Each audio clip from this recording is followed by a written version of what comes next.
Pagi baru saja merekah ketika pasar di ujung kota membuka matanya. Gerobak dorong berjejer, pedagang menata dagangan, dan asap kecil dari warung soto menyatu dengan aroma pisang goreng hangat. Di antara semua hiruk-pikuk itu, Slamet melangkah, ringan meski badannya sudah ditopang oleh tahan-tahan kerja keras. Ia bukan pemilik kios besar. Ia bukan juga tukang yang duduk santai menunggu pelanggan. Slamet adalah tukang angkut, orang yang mengangkat dan menggerakkan barang dari satu ujung pasar ke ujung lain. Dari mobil bak terbuka ke meja penjual, dari penjual ke pembeli. Setiap hari ia datang sebelum pasar benar-benar ramai, dengan rompi bekas kebanggaan yang sudah pudar warnanya. Ia menuntun gerobak kayu yang bunyinya akrab bagi telinganya. Gerobak itu bukan sekadar alat. Ia saksi bisu banyak negosiasi, banyak tawa, dan juga banyak hinaan. Hinaan itu yang selalu terasa paling tajam. Kerjaanmu cuma dorong gerobak, Slamet. Anak kecil juga bisa. Suara itu keluar dari mulut seorang pemuda yang beberapa tahun lebih muda darinya, yang sehari-hari mengendari motor yang lebih baru daripada rumah Slamet. Mereka sering mengejek, bukan karena benci, tetapi karena keangkuhan kecil yang tumbuh dari dompet yang tebal. Slamet hanya tersenyum, bukan karena tidak sakit, tetapi karena ia sudah belajar menilai sakit dengan cara lain. Ia tahu jelas bahwa satu hari di pasar bisa berarti 2 hari makan untuk keluarganya. Ia mengangkat karung tepung, kotak telur, peti ikan. Ia menjaga agar barang-barang rapuh itu tiba utuh di tangan penjual. Terampil bukan karena ia sekolah tinggi, melainkan karena ia terbiasa memperhitungkan berat, keseimbangan, dan waktu. Diam, ia tahu menghitung lebih cepat dari mereka yang mengejeknya. Di rumah kecilnya yang bersebelahan dengan gang pasar, Slamet tinggal bersama istri Sari dan seorang anak perempuan bernama Lila. Lila masih sekolah dasar, dan setiap pagi selalu memberikan bungkusan nasi goreng buat ayahnya. Sari menata dapur seadanya, menahan senyum agar tidak menambah beban di hati Slamet. Malam-malam mereka sering berbicara pelan, bukan tentang kekayaan, melainkan tentang bagaimana agar Lila punya sepatu yang tidak bocor ketika hujan tiba, tentang bagaimana menabung sedikit demi sedikit, tentang harapan yang tidak pernah habis. "Ayah, kenapa mereka mengejek?" tanya Lila suatu sore saat Slamet pulang dengan baju basah keringat. Slamet menatap mata kecil itu, lalu mengelus kepala putrinya. "Kadang orang mengejek karena mereka takut lihat orang lain tenang bekerja, bukan karena tenang itu salah, tapi karena mereka sendiri belum tenang dengan hidupnya." Jawaban itu sederhana. Ia ingin Lila tumbuh tahu bahwa martabat tidak terkait dengan seberapa mulus sepatu yang dipakai atau seberapa besar papan nama di depan toko. Martabat ada pada kerja yang dilakukan dengan hati. Di pasar, Slamet bukan hanya mengangkat, ia juga mendengar. Ia tahu kapan pedagang butuh jeda. Ia tahu mana pelanggan yang suka menawar. Ia tahu teknik menata sehingga sayur tetap segar dan ikan tidak. Keahlian itu tersembunyi di balik pekerjaan yang dianggap remeh. Ia memahami arus pasar, ritme tawar-menawar, bahkan seluk-beluk kapan suplai datang dari desa dan kapan pasokan menipis.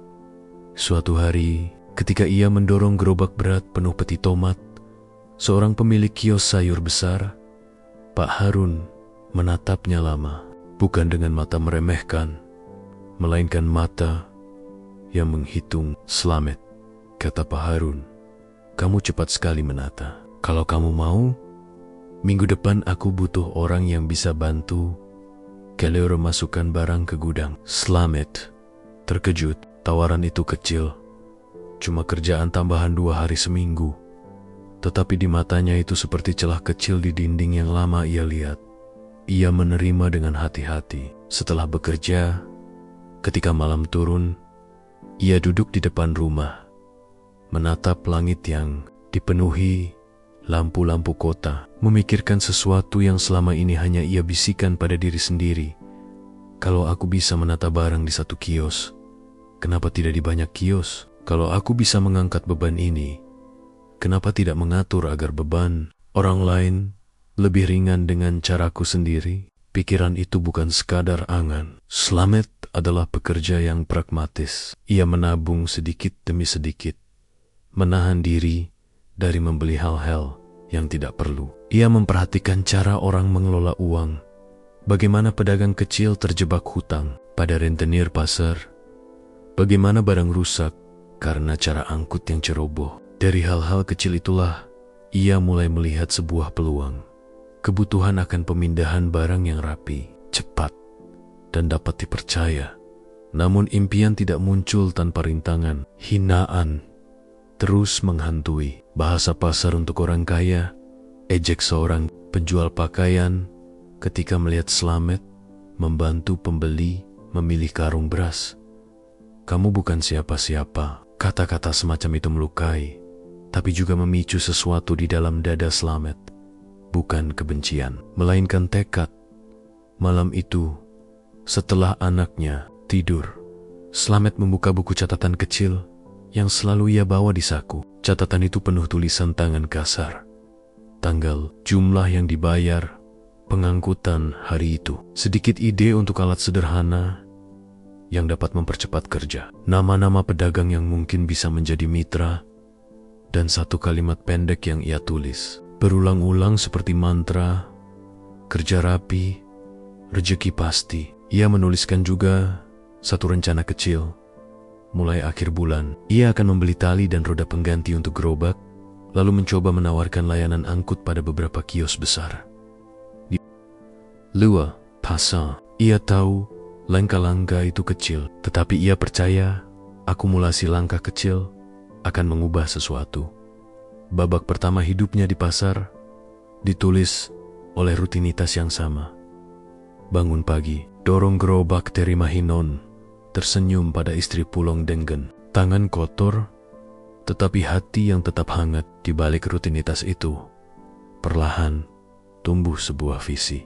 Bukan sekadar menjadi tukang angkut yang dipanggil saat pasar ramai, tetapi menjadi orang yang mengatur aliran barang di pasar orang, yang dari kejauhan bekerja agar pasar berjalan lebih lancar.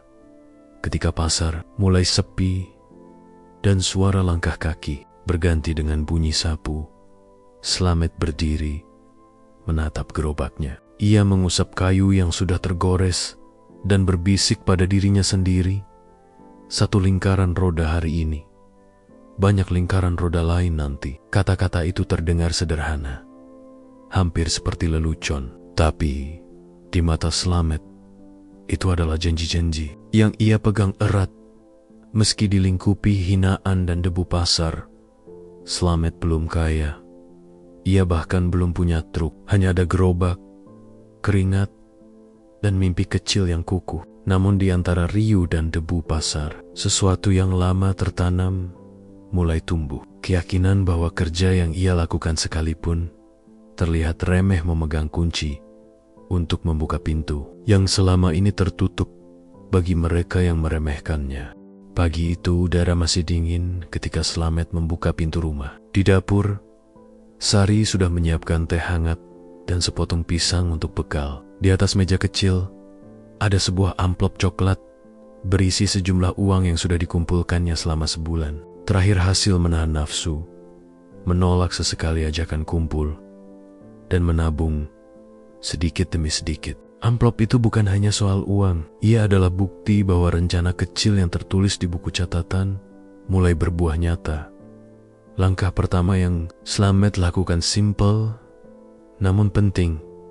Memperbaiki gerobak. Ia membeli roda yang lebih kuat, menambal papon yang sudah lapuk, dan menambahkan tali pengaman agar peti sayur tidak tergelincir. Ia juga membuat satu alat sederhana, sebuah penyangga kayu yang bisa dipasang di gerobak, sehingga muatan besar tidak mudah roboh saat menanjak. Alat itu lahir dari pengamatan sehari-hari, bagaimana satu sudut yang kurang kuat bisa merusak seluruh Dengan alat kecil itu, pekerjaan jadi lebih cepat dan barang lebih aman. Setelah beres, Slamet mulai menawarkan jasanya dengan cara yang berbeda. Bukan lagi hanya menunggu di pojok pasar, ia menyusuri kios-kios besar sambil membawa kartu kecil bertuliskan nama dan tarif. Jasanya tarif yang ia buat wajar dan transparan. Ia bilang singkat namun sopan, "Pak, Bu, kalau butuh angkut keluar masuk barang, saya siap." Tarifnya jelas, barang aman. Nada suaranya tenang, bukan memohon, tapi juga bukan sombong. Ada rasa profesional yang baru dalam cara ia bicara. Beberapa pedagang menolak, beberapa hanya tersenyum sinis, lalu kembali pada urusannya. Namun ada satu yang menerima, Bu Ratna, pemilik kios kue tradisional yang selalu ramai. "Saya capek bolak-balik ke gudang. Kalau abang benar-benar bisa membantu, ayo dicoba minggu ini saja," katanya. Slamet menyanggupi. Minggu pertama bukan lancar sempurna, ada beberapa toples kue yang hampir pecah karena salah susun, tetapi Slamet dan Sari yang membantu menata berhasil mengantar semuanya utuh sampai ke etalase. Pelanggan melihat kue tersusun rapi. Bu Ratna tersenyum puas, dan dari situ tersebar kabar bahwa ada tukang angkut yang bekerja dengan rapi dan jujur. Kabar kecil itu perlahan jadi pintu. Seorang pedagang ikan menyarankan Slamet pada pemilik warung sayur yang lebih besar. "Pak Harun, tawaran masuknya menjadi pekerjaan tetap 2 kali seminggu, membantu keluar masuk barang dari truk ke gudang." Uang yang didapat mulai stabil. Mencatat semuanya rapi ke dalam buku kecilnya. Pemasukan, pengeluaran, ongkos perbaikan. Sari yang tadinya hanya mengatur rumah, mulai belajar pembukuan sederhana. Menuliskan tanggal, jumlah, dan catatan singkat tentang klien. Kerja mereka menjadi sistem kecil yang berjalan. Namun jalan tidak selalu mulus. Ketika terang mulai menampakkan hasil, ada juga bayangan iri. Beberapa tukang angkut lama yang sudah berkuasa di pasar merasa terancam. Mereka terbiasa mendapat bagian dari pekerjaan tanpa terlalu menunjukkan kualitas cukup, merebut kontrak dari tangan pedagang. Mereka membisik pada pemuda yang dulu mengejek Slamet, menebarkan kabar bahwa Slamet ingin mengambil alih kekuasaan di pasar. Ejekan berubah menjadi bisik-bisik sinis, lalu menjadi tindakan kecil yang tidak menyenangkan. Suatu malam, tali cadangan yang Slamet simpan di belakang rumah tiba-tiba hilang. Beberapa gerobak yang sedang ia suikan dikunci oleh orang tak dikenal, sehingga tidak bisa digunakan. Sementara hari itu ada pesanan besar. Slamet tidak langsung marah. Ia duduk bersama Sari. Mereka berdiskusi tenang. "Kita tidak perlu balas. Kita perbaiki dan kita kerja lebih bagus lagi," kata Slamet sambil menulis rencana kecil. "Tambah pengaman untuk barang. Catat nomor orang yang meminjam dan cari orang terpercaya untuk jaga gerobak." Sikap tenang itu membuat Sari meleleh. Ia semakin kagum pada cara Slamet mengubah masalah jadi rencana. Mereka memutuskan untuk mengikat jaringan kecil. Beberapa pedagang yang sudah pernah ia bantu setuju untuk menyimpan nomor Slamet di tempat mereka, memberi referensi bila ada pedagang lain yang butuh.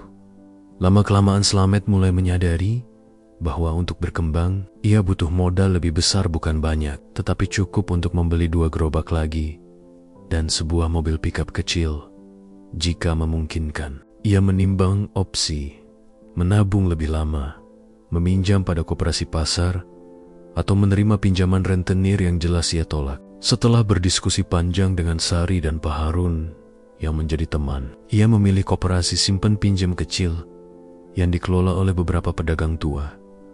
Prosesnya tidak mudah. Ada formulir, ada persyaratan minimal, dan tentu saja ketegangan saat mereka menunggu keputusan. Ketika pengajuan disetujui, Slamet merasa campuran antara lega dan tanggung jawab. Dana itu harus dijaga dan dipakai untuk barang yang benar-benar produktif.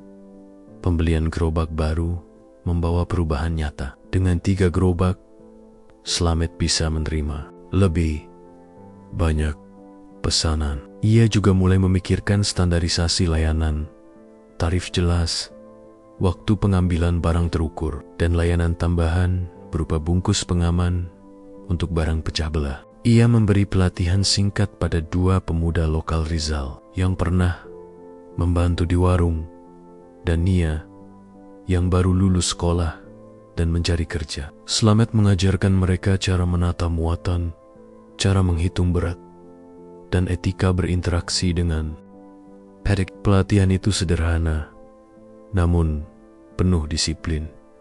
Datang tepat waktu, jaga kebersihan, dan jangan pernah mengambil barang yang bukan hakmu. Mereka menganggapnya aneh.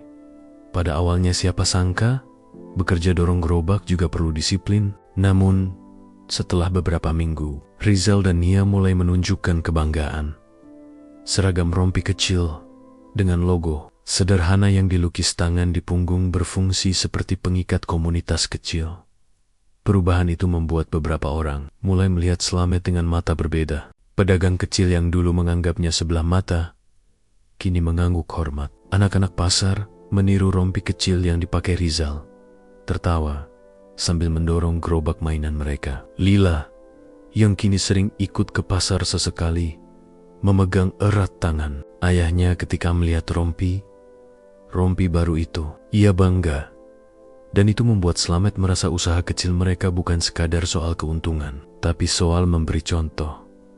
Tentu ada ujian lain. Pada suatu siang yang terik, truk besar yang mengangkut bahan bangunan tiba lebih awal dari jadwal. Kru truk ingin menurunkan barang cepat karena mereka harus mengejar tujuan lain. Tanpa organisasi, truk itu bisa menumpuk barang sembarangan, merusak jalan gang, dan menimbulkan konflik. Slamet menengahi. Ia menunjuk Rizal dan Nia memimpin susunan barang, menegur kru truk dengan sopan namun tegas. Karena pengaturan yang rapi, pekerjaan selesai lebih cepat dari yang diperkirakan, dan pemilik kios mengapresiasi. Saat itulah Slamet merasakan dampak dari sebuah struktur kecil. Waktu sama berjalan, tetapi kerja yang teratur dapat menghemat banyak hal di rumah. Kehidupan keluarga ikut berubah pelan-pelan. Sari mulai membantu mengurus pesanan kecil, menerima telepon, mencatat siapa yang meminjam gerobak, dan kapan harus dikembalikan. Lila, yang belajar menulis, sesekali menuliskan nomor telepon atau nama klien di buku kecilnya. Hubungan keluarga makin erat karena mereka tahu setiap langkah bukan cuma milik Slamet, melainkan milik bersama. Malam-malam dihabiskan dengan membicarakan penjadwalan minggu depan, menata alur kerja, hingga berdoa bersama agar usaha mereka diberkahi. Di pasar, orang yang dulu mengejek Slamet kini melihat kemajuan itu dan menyindir dengan nada sarkastik. "Wah, sekarang sudah punya rompi ya? Siapa yang bantu bayar?" ujar salah seorang yang dulu memandang rendah. Slamet hanya tersenyum, menunduk sebentar, lalu kembali bekerja. Ia paham, ucapan seperti itu tidak akan mengubah jalannya kerja. Ia memilih membiarkan hasil kerja yang berbicara menjelang akhir bab. Ada momen kecil yang membuat semua usaha terasa sepadan. Suatu sore hujan turun deras. Genangan air menganga di banyak sudut pasar. Banyak pedagang panik karena takut barang basah. Dengan cepat, tim kecil Slamet bergerak. Mereka memindahkan sebagian barang ke tempat kering, menutup dengan terpal, dan membantu menata ulang barang yang basah. Pedagang yang sebelumnya meremehkan kini datang menghampiri, mengucap terima kasih dengan mata berkaca-kaca. Selas, pedagang yang beberapa bulan lalu mengejeknya malah memeluk Slamet bukan karena gentar, melainkan karena ia benar-benar terselamatkan dari kerugian besar. Momen itu mengubah suasana, bukan hanya tentang keuntungan, melainkan tentang kepercayaan. Yang Slamet menyadari bahwa benih yang ia tanam ketulusan, disiplin, dan kerja rapi mulai menghasilkan batang yang kuat.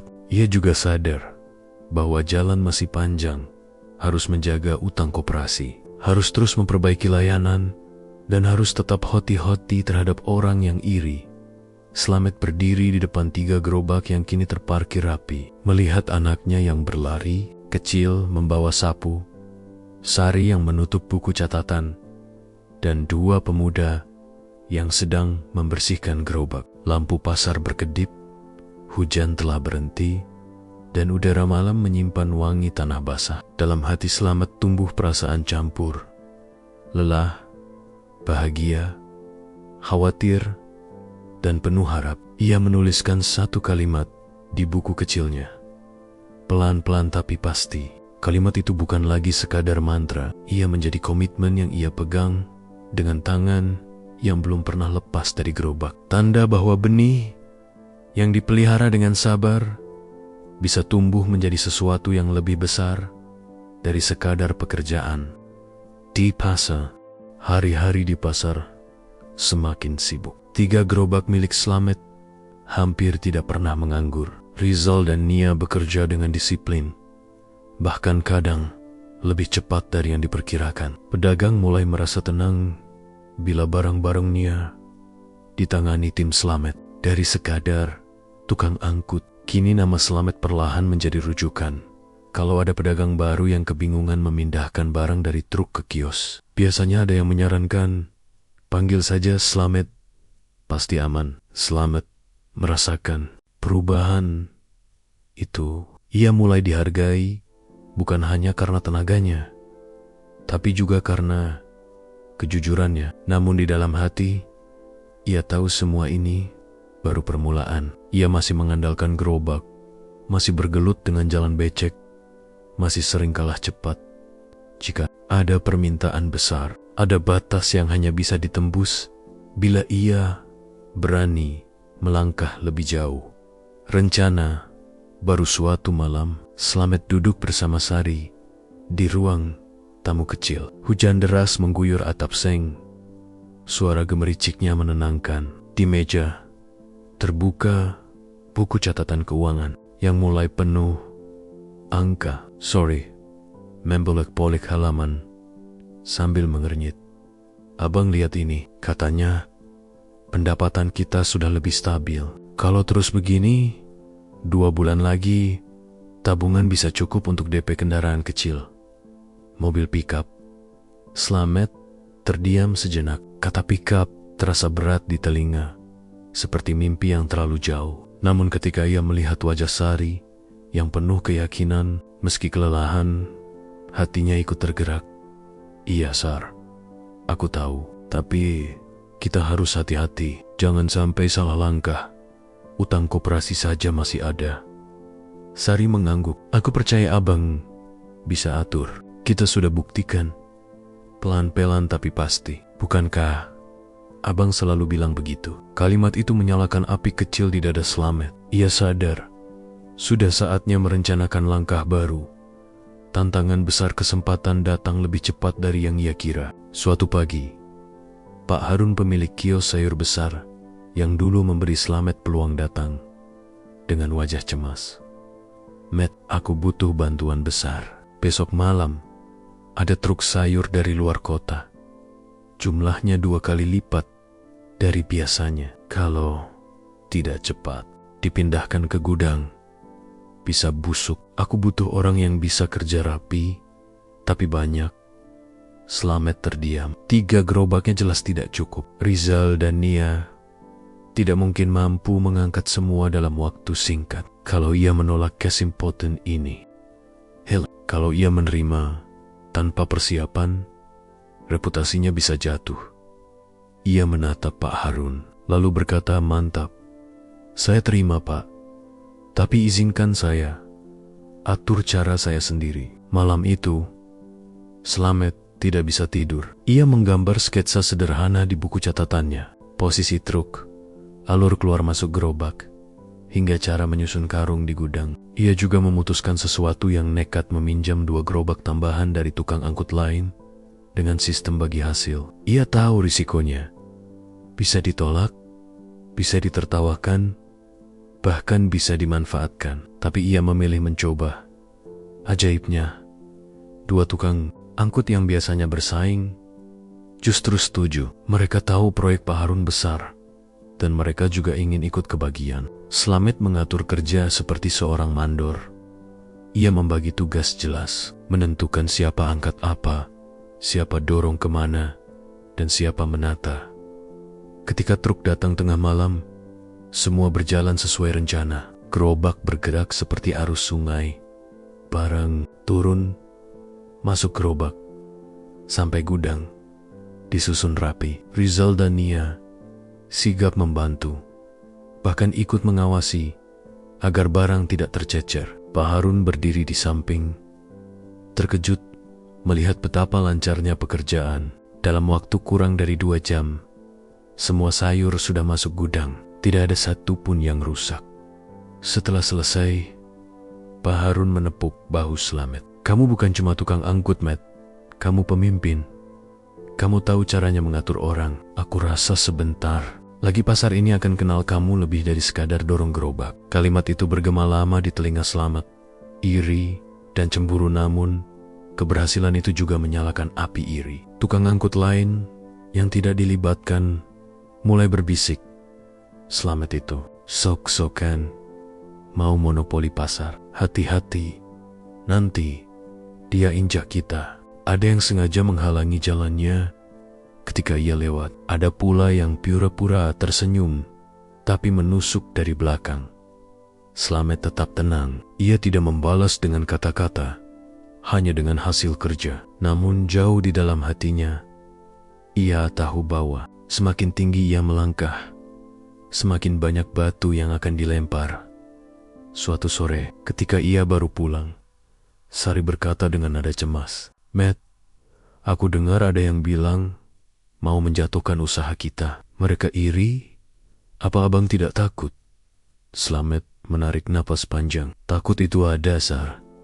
Tapi kalau kita berhenti hanya karena takut, Lila mau makan apa? Kita harus terus jalan. Yang penting, kita tetap jujur. Selama jujur, Allah yang akan jaga. Jawaban itu membuat Sari sedikit tenang. Ia tahu suaminya bukan hanya kuat fisik, tapi juga kuat hati. Cahaya di tengah pasar B. Berapa minggu kemudian, kabar tentang Slamet semakin. Ada pedagang baru dari luar kota yang datang khusus mencari dia. Katanya, kalau mau angkut barang tanpa ribet, cari Slamet, ucap mereka. Bahkan koperasi pasar mulai menaruh perhatian. Mereka menawari Slamet pinjaman tambahan dengan bunga ringan. Karena melihat usahanya jelas berkembang, Slamet belum berani mengambil. Tapi ia menyimpan tawaran itu sebagai cadangan.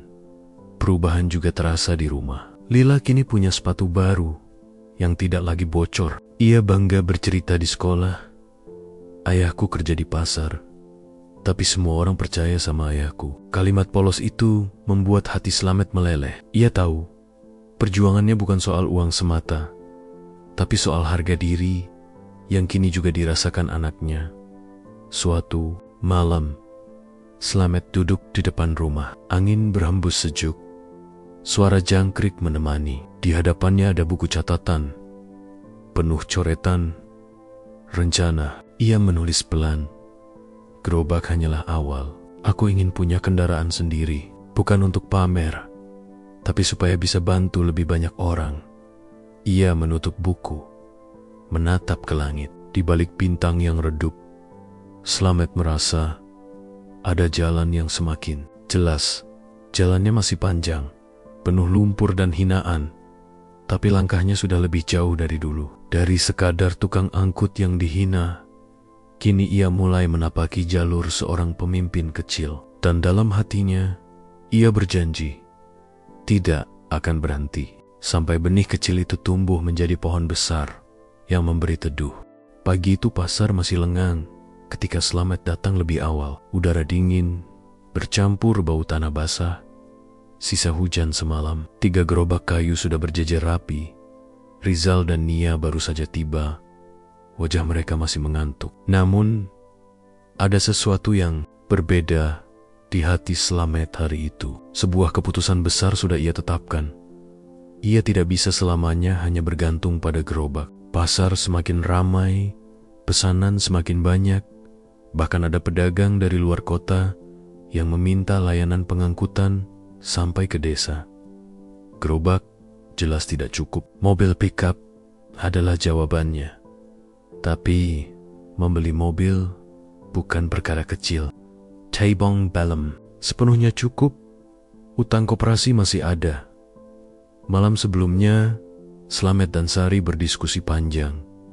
Sari sempat ragu. Matt, kalau kita ambil mobil, itu berarti kita punya cicilan besar. Kalau usaha tidak lancar, bagaimana? Kita bisa habis-habisan. Slamet terdiam lama, lalu menjawab dengan suara mantap. Sar, aku percaya kita sudah buktikan kalau kerja rapi bisa mendatangkan rezeki. Aku tidak mau terus ketinggalan. Kalau kita tidak berani melangkah, sampai kapanpun kita hanya akan jadi penonton. Kalimat itu membuat Sari menatap suaminya dengan rasa campur aduk.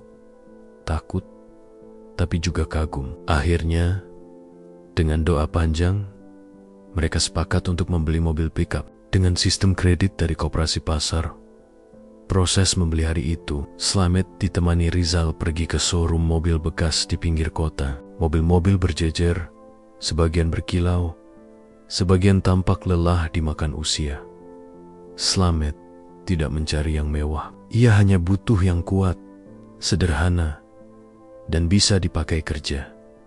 Seorang penjual mendekat, menawarkan berbagai pilihan. Slamet mencoba duduk di kursi sopir sebuah pickup putih. Bodinya agak penyok di sisi kiri, tapi mesinnya masih terdengar mantap. Ia mengelus setir dengan perasaan campur aduk. Inilah pertama kalinya ia menyentuh mobil yang benar-benar bisa jadi miliknya. Kalau yang ini, cicilan sebulan sekian, masih masuk? Tanya penjual. Slamet menghitung cepat. Keringat dingin keluar. Angka itu besar, tapi masih bisa ia kejar jika pekerjaannya terus lancar. Ia menoleh ke Rizal, yang hanya mengangguk semangat. Akhirnya, dengan keyakinan penuh, Slamet menandatangani berkas. Mobil pickup itu resmi jadi miliknya. Meski masih dalam cicilan, ketika ia membawa pulang mobil itu ke pasar, orang-orang menoleh.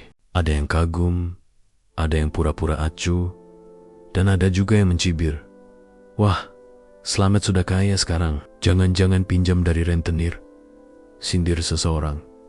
Slamet hanya tersenyum. Ia tahu komentar semacam itu akan selalu ada. Tapi di hatinya ia berjanji mobil itu tidak akan jadi simbol kesombongan, melainkan alat untuk memperbesar manfaat. Ujian pertama tidak butuh lama sampai pickup itu diuji. Seorang pedagang besar dari desa tetangga meminta Slamet mengangkut hasil panennya ke pasar kota. Jumlahnya banyak, SEWUR, DSMEWUR, buah, dan beberapa karung beras. Dengan semangat, Slamet berangkat. Rizal ikut menemaninya. Jalan desa berliku, licin setelah hujan. Pickup bergoyang, mesin bekerja keras. Slamet memegang setir, erat-erat. Keringat dingin menetes meski udara pagi sejuk. Di tengah perjalanan, tiba-tiba ban belakang selip karena jalan berlumpur. Mobil oleng, hampir masuk parit. Rizal panik, berteriak, "Bang, rem, rem!" Slamet menahan napas, memutar setir perlahan, dan mobil akhirnya kembali stabil. Mereka berhenti sejenak, menenangkan diri. Rizal menatap Slamet dengan mata lebar. "Aku kira tadi kita tamat, Bang." Slamet tersenyum kecil. Hidup memang begini, Jal.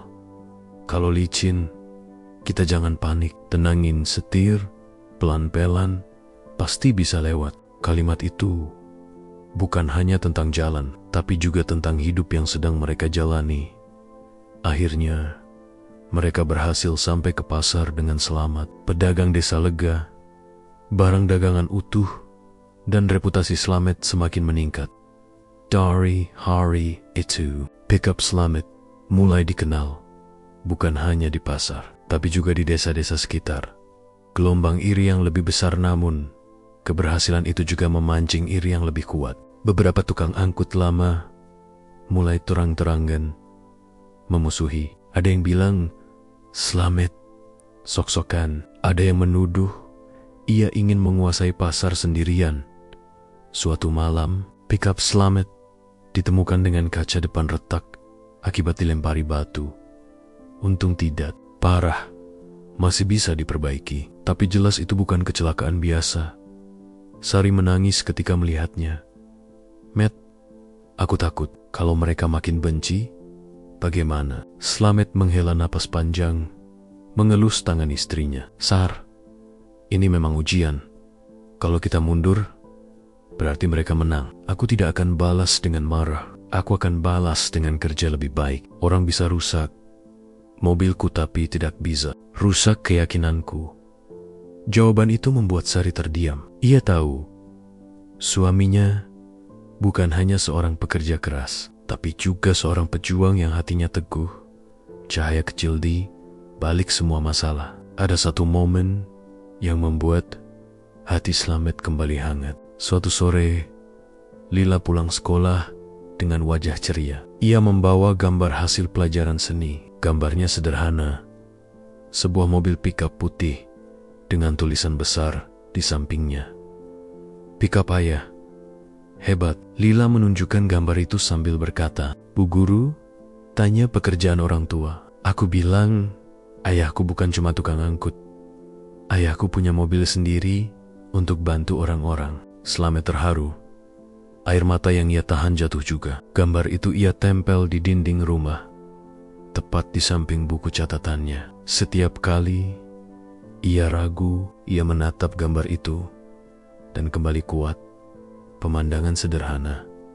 Slamet duduk di kursi sopir pickup. Mesin baru saja dimatikan. Malam turun, lampu pasar redup. Ia menatap kaca depan yang sudah diperbaiki, lalu menghela napas panjang.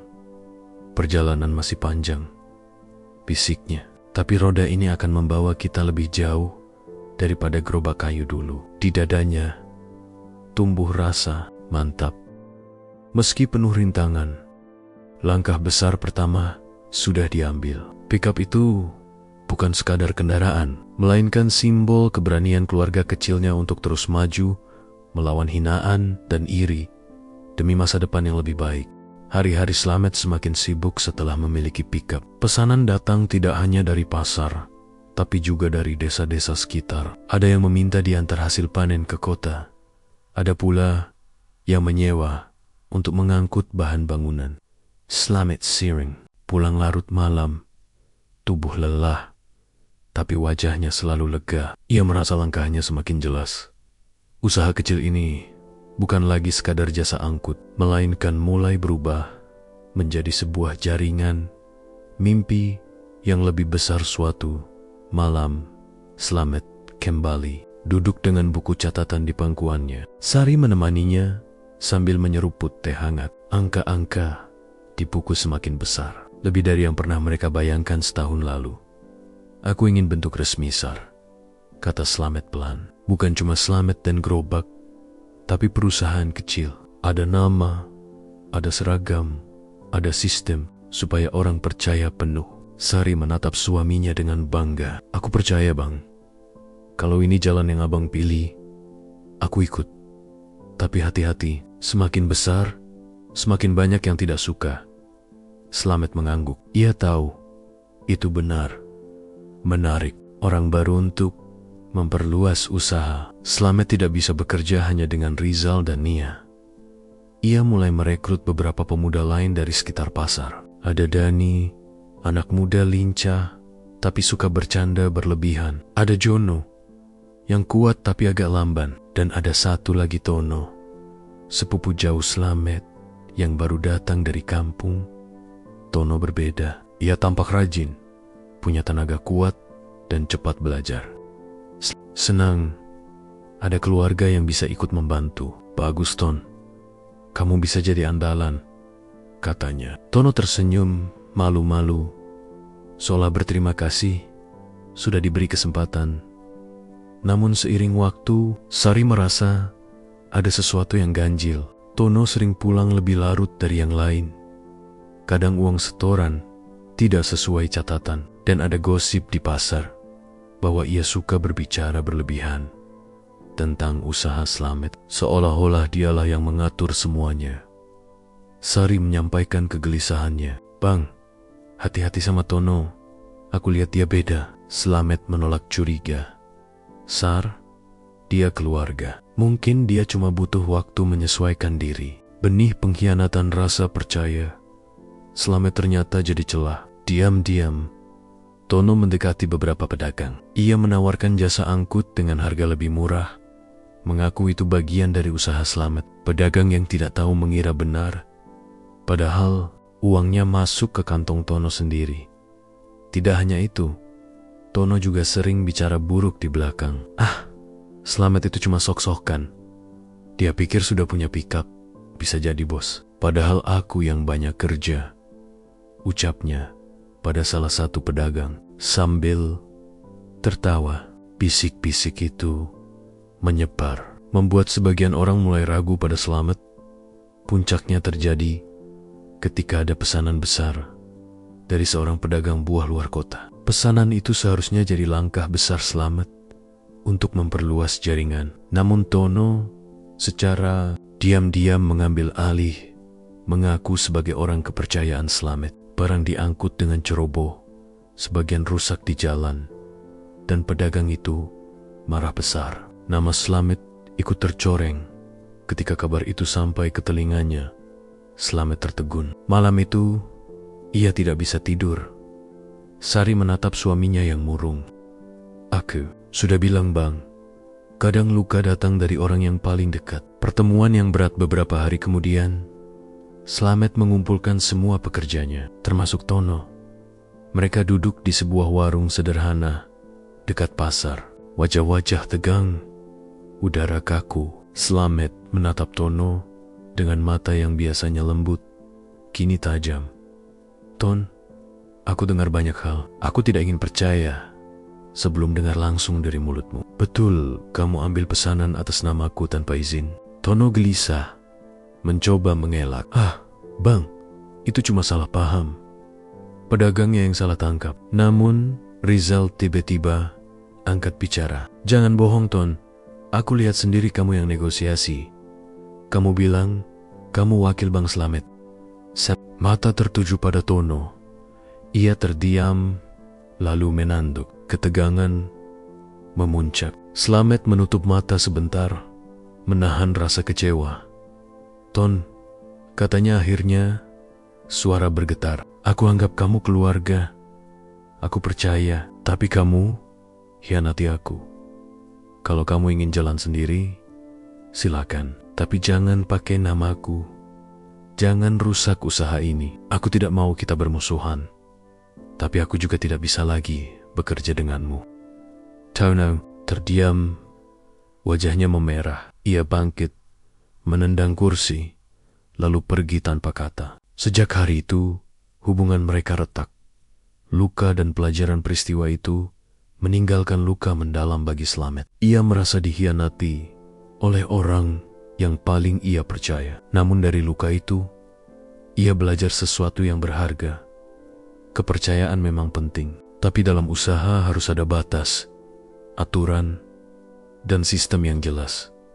Sari menguatkan, Bang, mungkin ini ujian. Allah sedang kasih tahu. Kita harus lebih hati-hati. Jangan hanya mengandalkan rasa percaya, tapi juga aturan yang melindungi. Slamet mengangguk. Ia mulai membenahi usahanya, membuat perjanjian kerja tertulis, menetapkan aturan setoran, bahkan berencana membuat nama resmi untuk usahanya, Angkutan Slamet Jaya. Nama itu sederhana, tapi penuh makna. Slamet berdiri di samping pikupnya, menatap geribak-geribak yang dulu jadi awal perjuangannya. Ia sadar perjalanan semakin berat, semakin tinggi ia naik, semakin kencang angin yang menerpa. Namun luka dari pengkhianatan tidak membuatnya jatuh, justru membuatnya semakin teguh. Di langit malam, Slamet berbisik pada dirinya sendiri. Orang bisa menusuk dari belakang, tapi selama aku berjalan lurus, aku tidak akan berhenti. Dengan hati yang masih perih, ia melangkah maju, menyiapkan babak baru, membangun usaha yang lebih kokoh. Meski harus kehilangan satu keluarga di perjalanan, hari-hari setelah kepergian Tono berjalan penuh campuran rasa. Di satu sisi, Slamet lega karena usaha kecilnya tidak lagi ditunggangi niat buruk. Tapi di sisi lain, luka di hati masih terasa. Meski begitu, Slamet memilih fokus ke depan. Ia resmikan namanya, Angkutan Slamet Jaya. Seragam baru dibagikan pada Rizal, Nia, Denny, dan Jono pickup putih, diberi stiker sederhana, bertuliskan nama itu di pintunya. Pasar mulai percaya lagi. Pedagang dari desa tetangga makin sering memesan jasa Slamet. Bahkan ada tawaran kerjasama dengan sebuah toko bangunan besar. Semua tampak mengarah ke puncak. Namun, hidup tidak selalu berjalan lurus. Ketika semua terlihat stabil, badai besar datang tanpa aba-aba. Awal krisis musim hujan tahun itu lebih panjang dari biasanya. Jalanan licin, banyak banjir kecil, pasokan dari desa ke kota terganggu. Para pedagang menjerit karena barang dagangan sering terlambat, bahkan busuk di perjalanan. Suatu hari, Slamet mendapat pesanan besar dari pedagang buah. Mereka harus mengirim puluhan keranjang mangga ke kota lain. Perjalanan tampak mudah, tapi hujan deras turun sejak pagi. Jalanan berubah menjadi lumpur. Dalam perjalanan, pickup Slamet tergelincir. Salah satu roda masuk lubang besar yang tertutup. Air, muatan berguncang keras. Meski mereka berhasil selamat, sebagian besar mangga rusak. Sampai di tujuan, pedagang marah besar. "Aku rugi, Met. Bagaimana ini? Aku sudah percaya sama kamu, tapi barangku hancur." Slamet meminta maaf, bahkan berusaha mengganti kerugian meski harus menguras tabungan. Tapi kabar buruk cepat menyebar. Bisik-bisik kembali muncul di pasar. Angkutan Slamet sudah tidak bisa dipercaya lagi. Utang yang menjerat masalah tidak berhenti di situ. Karena banyak pesanan terganggu akibat hujan, pendapatan Slamet menurun. Sementara cicilan pickup tetap harus dibayar. Uang tabungan terkuras habis untuk menutup kerugian pedagang. Sari mulai khawatir. "Bang, kalau begini terus, kita bisa gagal bayar. Koperasi bisa tarik mobil." Slamet duduk lemas, menunduk. "Aku tahu, Sar. Tapi kita tidak boleh menyerah. Masih ada jalan." Namun jalan terasa buntu. Beberapa kali ia mencoba mencari pesanan tambahan, tapi banyak pedagang ragu karena mendengar kabar mangga rusak itu. Satu kegagalan telah meruntuhkan kepercayaan yang dibangun bertahun-tahun.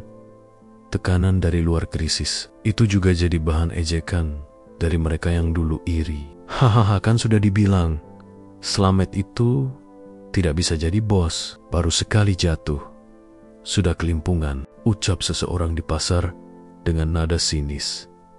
Slamet hanya menunduk. Ia tahu membalas hanya akan membuat keadaan semakin panas. Tapi dalam hatinya, rasa sakit bercampur dengan tekad.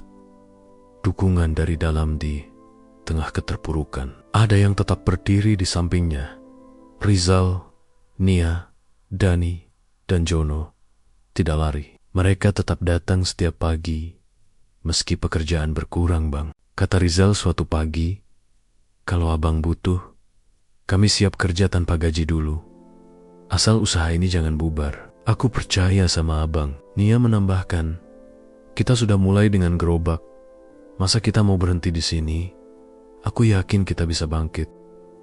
Terharu, ia menatap mereka dengan mata berkaca-kaca. "Kalian bukan cuma pekerja, kalian keluargaku. Kita akan lewati ini sama-sama." Titik balik beberapa minggu kemudian.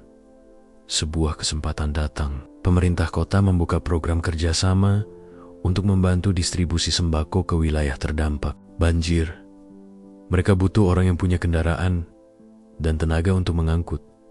Awalnya Slamet ragu. Ia takut reputasinya menghalangi. Namun berkat rekomendasi dari Pak Harun, namanya masuk daftar. Saya kenal Slamet, kata Pak Harun di depan pejabat koperasi. Dia jujur. Kalau mau kerja cepat dan aman, percayakan padanya. Dengan izin Allah, Slamet diterima dalam program itu. Pickup putihnya kembali berjalan. Kali ini membawa beras, minyak, dan kebutuhan pokok ke daerah-daerah sulit. Pekerjaan itu tidak hanya memberi pemasukan, tapi juga mengembalikan nama baiknya. Pedagang pasar yang dulu ragu mulai berkata, kalau pemerintah saja percaya, berarti Slamet memang bisa diandalkan. Cahaya di tengah gelap malam itu, setelah perjalanan panjang ke desa banjir, Slamet pulang dengan pakaian basah kuyup. Di rumah, Sari menyambutnya dengan senyum lega. Lila kecil membawa selembar kertas. Ayah, lihat, aku tulis tugas sekolah. Pahlawanku adalah ayah, karena ayah mengantar makanan untuk orang yang susah. Slamet tak bisa menahan air mata. Semua lelah, semua luka seakan terbayar lunas dengan kata-kata anaknya. Slamet duduk di depan rumah. Ditemani suara hujan, rintik-rintik, ia menatap pickup putih yang kini sedikit lecet karena sering melewati banjir. Dalam hatinya ia sadar, usaha bukan hanya tentang untung dan rugi, tapi juga tentang keberanian berdiri lagi setelah jatuh. Dengan suara lirih, ia berkata, aku tidak takut lagi. Sekali gagal, bukan berarti tamat. Aku akan terus jalan sampai usaha ini benar-benar jadi pohon besar yang meneduhkan banyak orang. Waktu berjalan cepat, tahun demi tahun menorehkan bekas pada kulit tangan Slamet, tetapi juga menumbuhkan buah dari kerja kerasnya. Angkutan Slamet Jaya yang dulu lahir dari 3 gerobak dan sebuah pickup, kini telah menjadi jaringan yang punya banyak kendaraan, pickup, truk kecil, dan beberapa armada angkut untuk kebutuhan retail. Kantor kecil yang dulu hanya sebuah meja di warung, kini sudah berpindah ke ruang rapi dengan papan nama di depannya. Di dalam ada meja, rak berisi dokumen, komputer sederhana, dan papan jadwal pengiriman. Nama Slamet terpampang sederhana di balik meja. Direktur utama sebutan yang dulu terasa mustahil, kini terasa wajar bagi orang yang melihat perjuangan di baliknya. Perjalanan menuju puncak tidak instan. Slamet dan timnya bekerja lebih keras daripada sebelumnya. Ia menata SOP, prosedur kerja, membuat buku kecil tentang etika layanan, memperbaiki sistem pembayaran, dan menata jadwal agar semuanya berjalan efisien. Ia merekrut lebih banyak orang dari kampung, bukan sekadar untuk mendapat tenaga, tetapi untuk memberi kesempatan. Pelatihan rutin diadakan, bukan hanya tentang cara mengangkat barang, tetapi juga tentang tanggung jawab, keselamatan kerja, dan cara berinteraksi sopan kepada Slamet selalu bilang, kerja rapi bukan soal tampilan, tapi soal rasa aman yang kita beri kepada orang lain. Kepercayaan datang dari hasil kerja. Kontrak-kontrak kecil berkembang menjadi kerjasama dengan supermarket regional, toko bangunan besar, dan koperasi desa. Pemerintah setempat juga meminta bantuan angkutan Slamet Jaya saat bencana kecil kebutuhan logistik mendesak yang menuntut ketepatan waktu. Nama perusahaan mulai dikenal luas sebagai perusahaan yang dapat diandalkan. Lila, yang tumbuh melihat ayahnya bekerja, kini membantu administrasi kecil di kantor, menulis faktur, menerima telepon, dan sesekali menyusun daftar gaji. Ia belajar dari ayahnya bahwa kerja keras dan kejujuran punya nilai yang jauh lebih besar daripada hinaan apapun. Seiring berkembangnya usaha, kekayaan materi datang. Namun Slamet menggunakan itu dengan cara yang tidak sensasional. Ia membangun garasi untuk armada, menggaji pegawai lebih layak, menyisihkan untuk dana darurat usaha, dan menabung untuk program sosial pasar kecil tempat ia lahir. Ia sebuah program pelatihan gratis untuk pemuda pasar, mengajari cara mengangkat barang yang benar, perawatan kendaraan, serta pembukuan sederhana. Program itu diberi nama Roda Kecil Bersama Naik. Tujuannya bukan hanya mencari tenaga murah, melainkan membuka jalan bagi mereka yang ingin memperbaiki hidupnya, seperti Slamet dulu. Sikap Slamet yang rendah hati menarik banyak orang baik. Beberapa investor lokal yang dulu tak percaya, kini datang, menawarkan kemitraan. Ia memilih mitra yang bukan hanya memberi modal, tetapi juga memberi nilai, pelatihan, pemasaran, dan dukungan manajemen. Dengan kombinasi hati yang teguh dan manajemen yang rapi, usaha itu tumbuh menjadi perusahaan logistik kecil yang sehat. Di puncak keberhasilan itu, sebuah kenyataan pahit datang. Beberapa orang yang dulu sering mengejek dan menertawakan Slamet, kini mengalami kebangkrutan. Perubahan ekonomi kecil di kota, persaingan harga, toko kecil yang tak mampu bertahan, dan beberapa keputusan buruk membuat beberapa pemilik toko kehilangan usaha. Mereka yang pernah meledek karena Slamet hanya tukang angkut, kini berada di posisi lemah. Ada yang kiosnya kosong, ada yang gerobak dagang dijual karena tidak punya modal lagi. Kabar itu sampai ke telinga Slamet lewat bisik-bisik pasar. Nama-nama yang dulu sering menghina, kini minta-minta atau datang dengan wajah yang malu-malu. Suatu pagi, ketika Slamet sedang menandatangani kontrak pengiriman besar, seorang yang akrab dengan hinaan dulu datang ke kantornya. Wajahnya kusut, tangan gemetar, dan matanya menunduk. Ia adalah pemuda yang dulu sering mengejek Slamet karena kerjaannya cuma dorong gerobak. Kini ia berdiri di hadapan Slamet, meminta pekerjaan sambil menahan malu. Slamet menatap lama. Ingatan tentang hinaan dulu menghampiri, tapi yang lebih kuat adalah ingatan tentang malam-malam. Ia pulang ke rumah dengan anak kecil yang menunggu sepatu kotor untuk diganti. Ia teringat bagaimana Sari dan Lila mendukung. Di dadanya muncul dua pilihan: membalas sakit dengan menambah siksaan, atau membuka pintu yang dulu pernah tertutup untuknya. Ia memilih jalan yang tak mudah bagi semua orang. Memberi kesempatan, bukan sekadar memberi pekerjaan kasar tanpa martabat, tetapi memberi pekerjaan yang terhormat, menjadi bagian dari tim perawatan kendaraan, atau belajar menjadi sopir jika mau. Ia berkata dengan suara tenang, "Kalau kamu mau kerja keras dan jujur, datanglah esok. Kita akan ajari. Gaji sesuai aturan, tidak ada hinaan di sini. Hanya kerja." Pemuda itu meneteskan air mata bukan karena belas kasih, melainkan karena rasa syukur yang campur aduk dengan malu.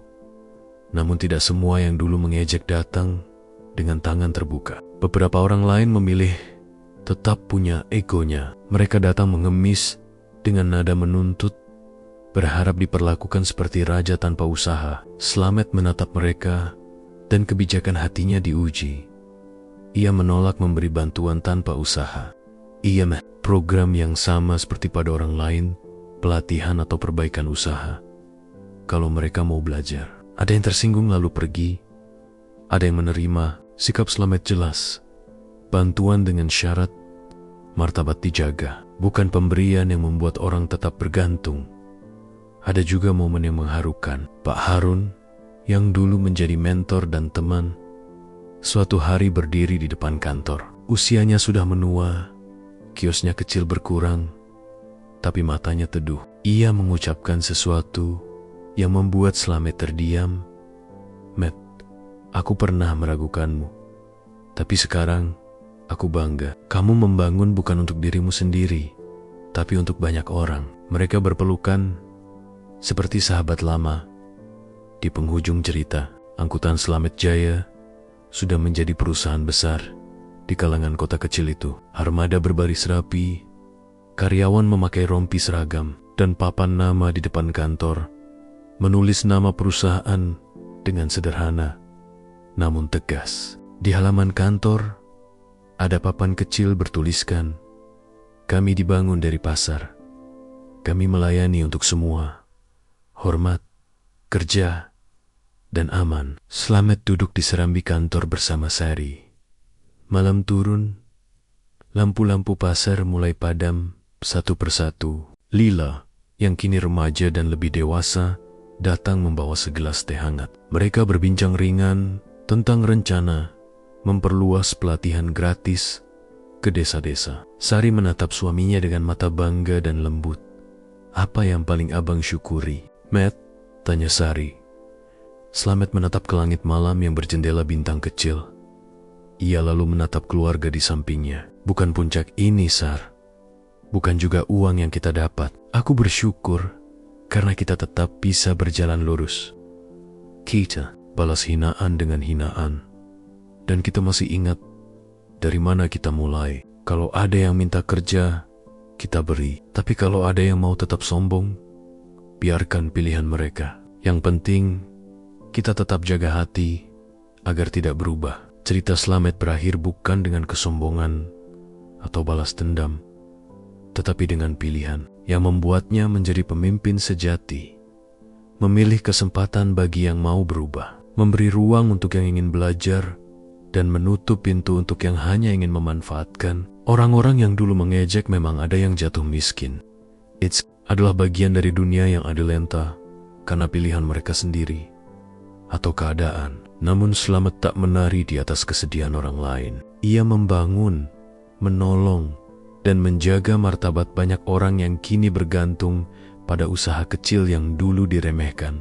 Di malam penutup ini, lampu kantor meredup pelan. Di depan papan nama, gerobak kayu Lamayang menjadi saksi awal dipajang sebagai monumen kecil, mengingatkan semua orang bahwa dari hal sederhana pun bisa lahir sesuatu yang besar. Slamet menepuk papan gerobak itu perlahan, lalu menatap jalan menuju pasar yang ia lewati setiap hari dulu.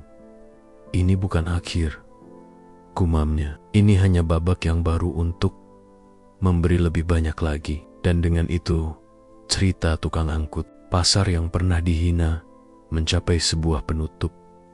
Bukan pembalasan, melainkan pembuktian bahwa kerja jujur, ketekunan, dan hati yang lapang dapat mengubah debu pasar menjadi fondasi perusahaan besar. Dan yang dulu mengejek bisa menjadi alasan untuk semakin berbuat baik.